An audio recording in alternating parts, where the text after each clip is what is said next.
আসসালামু আলাইকুম। এখন শুনবেন সংবাদ শিরোনাম। বর্ষার উৎপাতে অতিষ্ঠ রাজধানীবাসী, এখনই পদক্ষেপ না নিলে মার্চে নিয়ন্ত্রণের বাইরে যাবে পরিস্থিতি। নতুন উদ্যমে শুরু হচ্ছে কাজ, বলছে কর্তৃপক্ষ। রাজনৈতিক ইস্যুতেও একসাথে মাঠে থাকবে জামায়াত, এনসিপি সহ 11 দলীয় জোট। জনস্বার্থ বিঘ্নিত হলে সংসদের পাশাপাশি নামবে রাজপথেও। বাড়িতে যাত্রী ওঠানোর সিরিয়াল নিয়ে দ্বন্দ্বেই হত্যার শিকার লেগুনা চালক খায়রুল, জানালো র্যাব। পাওয়া যায়নি চাঁদাবাজি কিংবা রাজনৈতিক সংশ্লিষ্টতা। অনিশ্চিত মার্কিন বাণিজ্য চুক্তির ভবিষ্যৎ, পরিশোধ করা বাড়তি শুল্ক ফিরে পেলেও নতুন সিদ্ধান্তের স্থায়িত্ব নিয়ে দুশ্চিন্তায় ঢাকা। এতক্ষণ শুনছিলেন সংবাদ শিরোনাম। এখন শুনবেন বিস্তারিত। মশার বাড়ন্ত এখন পৌঁছে গেছে ধৈর্যের শেষ সীমায়। গবেষণায় উঠে এসেছে গত এক মাসে মশা বেড়েছে 40%। তাই আগামী এক মাসের মধ্যে এই পরিস্থিতি নিয়ন্ত্রণ করা না গেলে পরিণতি হবে ভয়াবহ। তবে সিটি কর্পোরেশনের দাবি, নতুন উদ্যমে শুরু হচ্ছে কাজ। আগামী 10 থেকে 15 দিনের মধ্যেই মিলবে সুফল। রাজধানীর আগারগাঁও এলাকা বিকেল হলেই মশার উৎপাতে স্থির হয়ে বসা দায়। কয়েলের ধোঁয়াকেও তোয়াক্কা করে না মশার এই বিশাল মিছিল। দিনের বেলা ঘরে বসতে পারি না, কথা কইলে মুখে ঢুকে যায়, নাকে ঢুকে যায়। অনেক মশার জন্য থাকা যায় না। আমাকে মশা একটু টয়লেটে যাবি, হেউ মশা। ড্রেনগুলো একটু ঠিক মতন পরিষ্কার না। এই এলাকার পাশের খালেই যেন চলছে কিউলেক্স মশার চাষ। নোংরা ডোবা কিংবা জমে থাকা পানিতে এই মশার বংশ বিস্তার হয়। এর ফলে হতে পারে জাপানি এনসেফালাইটিস কিংবা গোদ রোগ। আর ঢাকায় 90% মশাই এই কিউলেক্স মশা নিয়ে করা জাহাঙ্গীরনগর বিশ্ববিদ্যালয়ের এক সাম্প্রতিক গবেষণায় উঠে এসেছে আরো ভয়ানক সব তথ্য। গবেষণা বলছে, জানুয়ারির তুলনায় চলতি ফেব্রুয়ারি মাসেই মশা বেড়েছে 40%। আর 1 ঘন্টায় কামড়াতে আসা মশার সংখ্যা 1 মাসে বেড়েছে প্রায় দ্বিগুণ। ঘন্টায় মাত্র 5টি মশা কামড়াতে এলেই সেটি বিশ্বমান অনুযায়ী বেশ ক্ষতিকর হিসেবে ধরা হয়। সেখানে বাংলাদেশে এই সংখ্যা 850টি। ফলে কি মারাত্মক স্বাস্থ্য ঝুঁকিতে আছে বাংলাদেশের মানুষ, সেটি স্পষ্ট। বিশেষজ্ঞরা বলছেন, হঠাৎ করেই মশার বৃদ্ধির পেছনে মোটা দাগে কাজ করছে দুটি কারণ। এখনই জোরালো ব্যবস্থা না নিলে মার্চে পরিস্থিতি নিয়ন্ত্রণের বাইরে চলে যেতে পারে। উপযুক্ত তাপমাত্রা, পর্যাপ্ত পরিমাণ খাবার পানিতে থাকা এবং ড্রেন বা নর্দমাগুলো আটকে থাকার কারণে একসাথে প্রচুর পরিমাণে কিউলেক্স মশার লার্ভা থেকে এখন পূর্ণাঙ্গ মশা বেরিয়ে আসছে। লার্ভিসাইড ছাড়া এই মুহূর্তে ফগিং করে মশা নিয়ন্ত্রণ করা খুব বেশি সহজ নয়। মশক নিধনের কাজ করবে যারা, সেই সিটি নির্বাচনী ঐক্য নয়, রাজনৈতিক ইস্যুতেও একসাথে মাঠে থাকবে জামায়াত ইসলামী ও এনসিপি। দল দুটির শীর্ষ নেতারা বলেন, জনস্বার্থ বিঘ্নিত হলে সংসদের পাশাপাশি রাজপথেও থাকবে 11 দলীয় জোট। তবে সিটি, পৌর সহ স্থানীয় সরকার নির্বাচনে জোটগতভাবে অংশ নেওয়ার ক্ষেত্রে এখনো কোনো সিদ্ধান্ত হয়নি বলে জানান এনসিপির সদস্য সচিব। যদিও মাঠ পর্যায়ে নেতাদের দলগত কাজ করার নির্দেশনা দেওয়া হয়েছে বলে জানিয়েছেন জামায়াত মুখপাত্র। লামিয়া তিথির রিপোর্ট।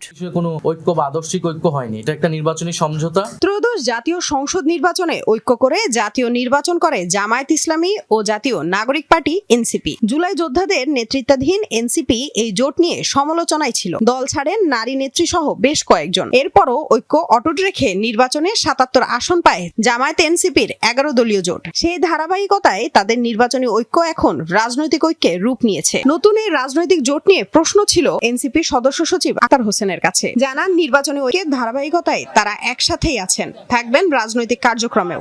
জাতীয় নাগরিক পার্টি এনসিপি এবং বাংলাদেশ জামায়াতে ইসলামী আমাদের মধ্যকার নির্বাচনী ঐক্য, সেই ঐক্যের ধারাবাহিকতা এখনো পর্যন্ত এটা চলমান আছে। জামায়াত বলছে, 11 দলীয় জোটের মধ্যে 4 দলের সংসদে প্রতিনিধিত্ব আছে। সংসদের পাশাপাশি রাজনৈতিক বিভিন্ন দাবিতে একসাথে মাঠে থাকবেন তারা। জোট সাধারণত যেটা হয়েছে অতীতে, যে জোটে থাকলে একজন আহ্বায়ক থাকেন, একজন মেইন আহ্বায়ক থাকেন, অন্যরা সদস্য থাকেন অথবা যুগ্ম আহ্বায়ক থাকেন, এইভাবে থাকেন। আমরা ঠিক এইভাবে করিনি। আমরা এটাকে নির্বাচনী ঐক্য বলেছি। সমঝোতার ভিত্তিতে আমরা আসন সমঝোতা করেছি। এখন এইভাবে এখন সংসদে আমরা ভূমিকা রাখি। শূন্য থাকা সিটি, পৌর, উপজেলা সহ স্থানীয় সরকার নির্বাচনে কি জামায়াত এনসিপি নেতৃত্বাধীন 11 দলীয় জোট ঐক্যের ভিত্তিতে অংশ নেবে, এমন প্রশ্নে নেতারা বলেন, এ নিয়ে এখনো কোনো সিদ্ধান্ত হয়নি।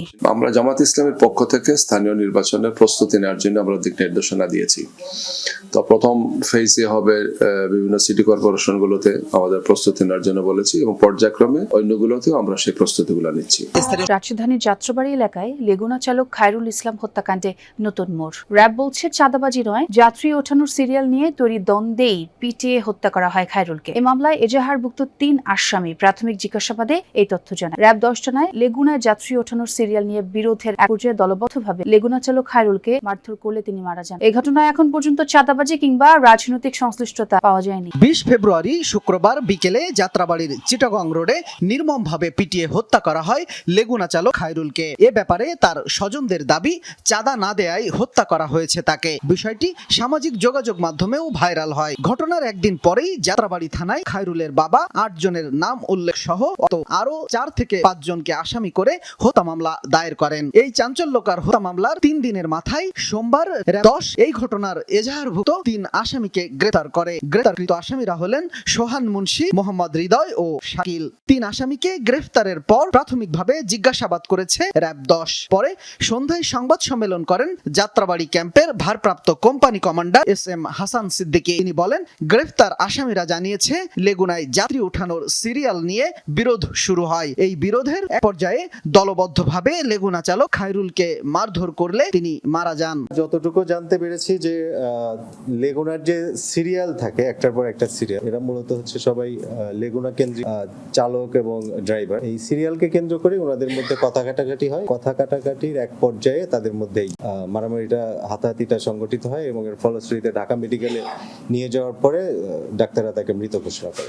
র্যাব জানাই, শুরুতে নানা মাধ্যম থেকে চাঁদা নিয়ে হত্যাকাণ্ড ঘটেছে বলে প্রচার হলেও প্রাথমিক জিজ্ঞাসাবাদে এর সত্যতা পাওয়া যায়নি। আসামি ও ভুক্তভোগী কারো সাথেই চাঁদাবাজি কিংবা রাজনৈতিক সংশ্লিষ্টতা পাওয়া যায়নি বলেও জানায় র্যাব। চাঁদার বিষয়টা আমরা এখনো পাইনি আর কি। আমাদের যতটুকু আমরা জানতে পেরেছি, চাঁদার যুক্তরাষ্ট্রের শুল্কারোপ নিয়ে তৈরি হয়েছে সংকট। নতুন করে ধার্য করা 15% শুল্কায়ন কতটা স্থায়ী হবে তা নিয়েও আছে দুশ্চিন্তা। বাণিজ্য চুক্তির ভবিষ্যৎ কি হবে সেটাও জানে না কেউ। বিশ্লেষকরা বলছেন, পারস্পরিক শুল্ককে কেন্দ্র করেই বাণিজ্য চুক্তি করে যুক্তরাষ্ট্র। তাদের প্রশ্ন, যদি সেই শুল্কই বাতিল হয় তাহলে বাণিজ্য চুক্তি কেন? বাণিজ্য সচিব জানান, চূড়ান্ত সিদ্ধান্ত এখনো নেওয়া হয়নি, তবে বাণিজ্য চুক্তির এখন আর কার্যকারিতা নেই। বাতিল হবার সম্ভাবনাই বেশি। শুল্ক ইস্যুতে গেল বছরের এপ্রিল মাসে বিশ্বজুড়ে ঝড় তোলে যুক্তরাষ্ট্র সরকার। 157টি দেশে আরোপ করা হয় রেসিপ্রোকাল ট্যারিফ বা পারস্পরিক শুল্ক। প্রথমে বাংলাদেশের জন্য শুল্ক ধার্য করা হয় 37%, তারপর কমিয়ে নির্ধারণ হয় 35%। বাণিজ্য ঘাটতি কমাতে চুক্তি করার শর্তে গেল আগস্ট মাসে শুল্ক কমে দাঁড়ায় 20%। চুক্তি স্বাক্ষরের পর 1% কমে নির্ধারণ হয় 19% শুল্ক। তবে গেল 20 ফেব্রুয়ারি পারস্পরিক শুল্ক বাতিল করেছে মার্কিন সুপ্রিম কোর্ট। তারপর বিশেষ ক্ষমতায় 2 দফায় আবারও শুল্ক ধার্য করেছে ডোনাল্ড ট্রাম্প। নতুন শুল্ক হার এখন 15%।